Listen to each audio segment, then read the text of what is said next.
Hey, I'm Scott Leysath, host of the Sporting Chef and Dead Meat shows on Sportsman Channel. Today, I'm in the workshop with Josh.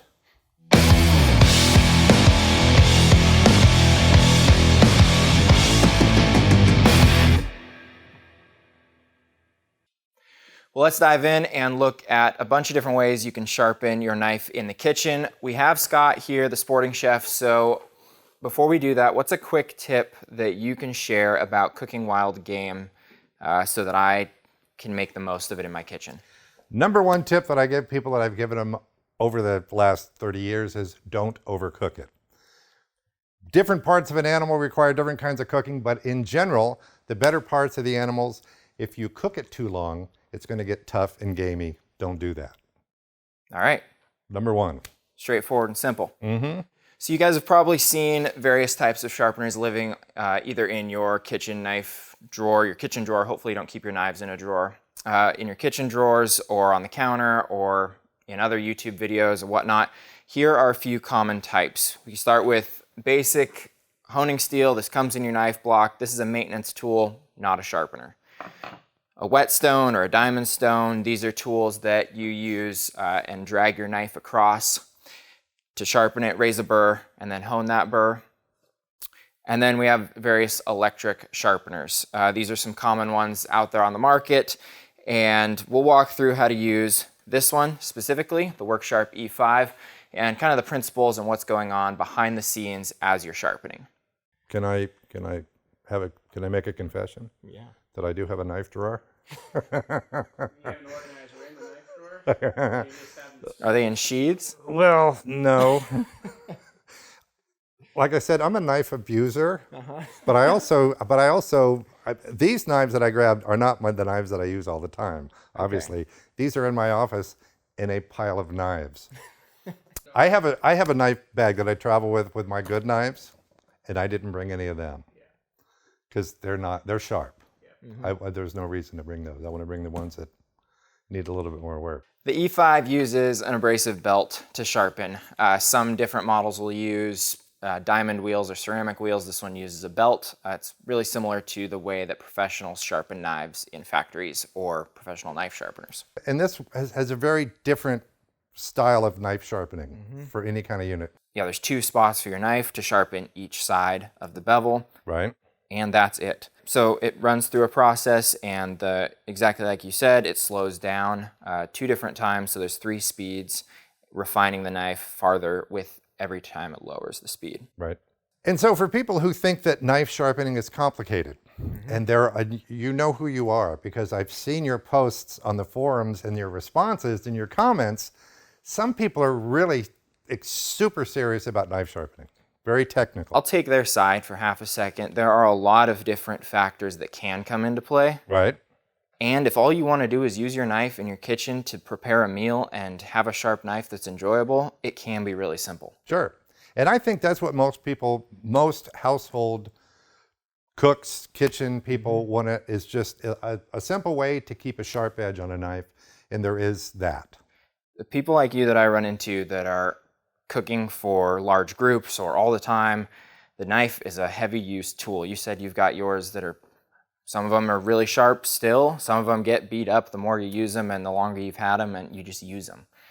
And I am a knife abuser, and I have lots of knives, but I also have different knife bags that I take with me depending on what I'm doing. If I'm going to go break down 100 pheasants for an event, then I'm going to put about a 25 to 30 degree bevel on that, as opposed to if I don't want to use my finest, super sharp, polished shoon knife to break down pheasant. So I'm going to have a less pointed blade. It's going to be like a 25 to 30 degree angle on that. So it'll hold up better, and I'm not constantly having to refine the edge. Knives like Wüsthoffs or other German knives, Dahlstrongs, or even Western American knives, KitchenAid, Henkel's, Cutco, those are going to be at a 17 to 20 degree angle usually. Right. And then Asian knives like Schuns are going to be closer to a 15 degree angle, and some are single beveled. You brought one here that's like a sushi knife. Well, and Josh has been working on this too, because he said, hey, wait, this doesn't have a point on it. And it had a few dings in it too, which is why I brought it. Yeah, so right before we actually got rolling here, I made sure to fix this up real quick and put a point on the knife, as well as take out some of the chips in the blade. Surprisingly quick process. It's single beveled, so that means it's not sharpened on the back side at all. I just removed the burr with a really fine belt. So we don't need to sharpen this one. Nope. But we are going to walk through. I noticed this one is a little bit abused. This one doesn't quite have a tip on it either. I'm so ashamed. All right, let's dive in and I'll show you how to sharpen this knife on the E5. I'll press this button 3 times to get to the shaping section, or the shaping speed. We'll run the knife through. It automatically drops down in speed. And so if this knife wasn't as abused as it is, we would start on a lower level, right? If you have sharpened your knife in the last 2 months, then you don't need to go all the way back to the shaping speed. You can just go to the sharpening or even refining. And the idea is you're holding it against this angle guide here. Yep, these are 17-degree guides. They're leather lined, so it's nice on the blade face. And I'm just dragging it through at a reasonable speed, about maybe 1 inch a second.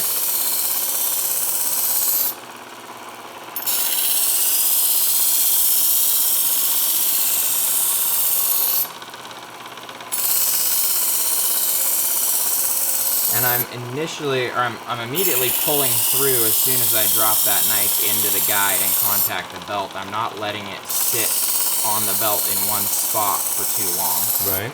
This light's flashing at me, meaning it's about to drop down in speed. I'll let it do that. And now we're on the sharpening section, or the refining stage actually.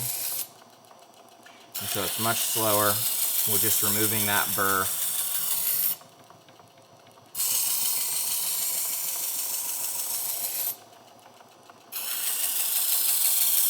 And you're resting it, you're going all the way down? Yeah, there's a little wheel right there. Right. Because what I think what a lot of people do with sharpeners is they forget the tip. Yep. Yeah, and so if you make sure that you have contact all the way through on that wheel, and you're lightly lifting towards the end of that stroke, not like this. You don't need to bring it all the way up. Sure. You will round a tip if you do that. Right. But even this almost put the tip back on there. I mean, these don't have a really strong tip, but it definitely removed some of the chip that's on there. I wonder what happened to the tip of that one. I Who can knows? only imagine. Could have been a groundhog. Who knows? If you haven't eaten groundhog, you haven't missed anything. Not a common grocery store food, not a common sportsman's food. Yeah, I have a show called Dead Meat on Sportsman Channel, in addition to The Sporting Chef, and that's where we eat the things that most people don't eat. And I can tell you all sorts of things not to eat, but let's just start with groundhog. Well, does this knife deserve a place back in your traveling knife roll? Oh yeah, I recognize this. That's what it was several jobs ago. But that didn't take long. And that's really user-friendly. My wife would use that. Mm-hmm. Well, let's give it a little bit more love and grab that ceramic hone. I'll let you do this part. You do this all the time. So here's what people do with these things. Anything that looks like this, right? Because they've seen it on TV. Yep. Don't do that. What's cool about these is you've got an angle guide here. I like to put it firmly on a surface like this. Keep the same angle. And that's just going to refine that edge.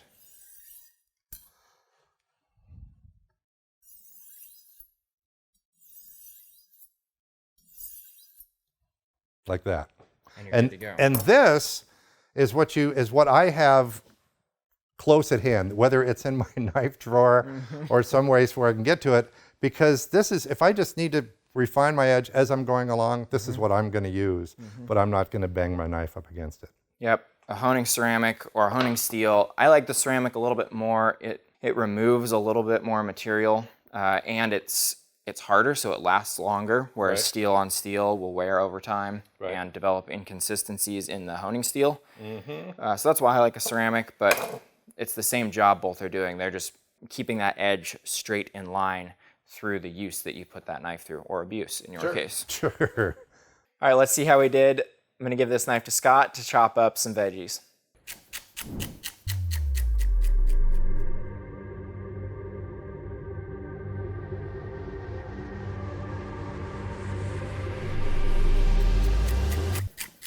You know, there is a gigantic difference between a dull knife and a sharp knife, right? That's right, that is sharp, and your food will thank you. Thanks for watching this week. Scott's showing us the right way to deal with your melons. While he does that, here are 2 giveaway winners this week. Email us, info@darex.com, and we'll get you guys hooked up. We'll be sending you the E5 sharpeners this week. Thanks for watching. Hit that subscribe button. Check out Scott's shows on the Sportsman channel, The Sporting Chef, and Dead Meat. And share this video with your friends. We'll see you next week.